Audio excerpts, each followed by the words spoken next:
And there it is again, a look at the black smoke above the Sistine Chapel. So back to today's top story here. We've got Chester Gillis, who's a theologian, a theology professor at Georgetown and a dean of Georgetown College, who's here with us. And he joins us in Washington. Good morning, Dean Gillis.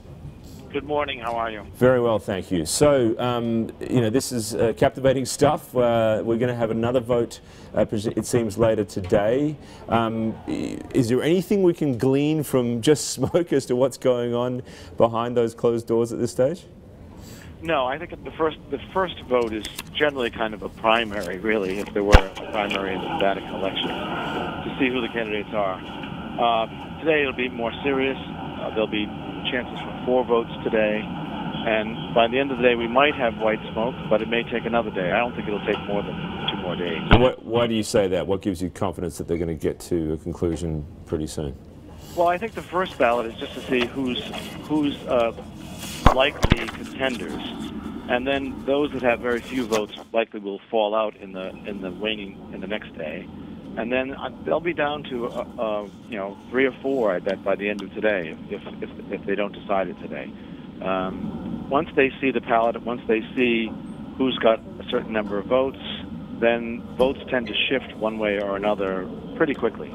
Okay, we're just showing our viewers here. Look at the days of the conclaves. We've had Benedict was elected just after 2 days, and John Paul II for 3. So it's been relatively short, the last four popes, it seems. But Dean Gillis, what's the process here? They must are they instructed at some point to only focus on the more senior or those that have come through with the highest votes? And at what point does that come about?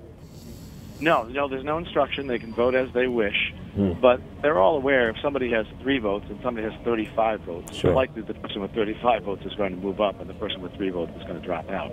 Right. But there's no pressure to vote for a particular candidate. It's just the natural course of an election.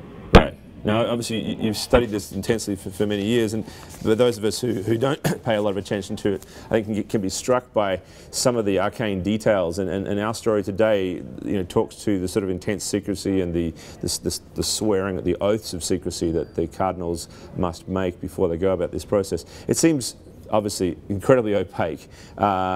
Is this sort of institution, how does it survive in an era of democracy and transparency and all the focus that's on the church right now, and will it survive? That's an interesting question because, you know, the church is so tied to ritual and tradition and consistency that it makes it anomalous in the contemporary world, but it makes it kind of interesting. A lot of people are watching saying, wow, this is a very different kind of election. This is nothing like democracies do or even dictatorships do. And I think that makes it fascinating. I think that's why people watch. I think otherwise it would just be just another election, just like if they were electing a president of Italy, and people would have less interest. Yeah, or an Italian election just on the other side of the Vatican walls, which went pretty messy recently as well.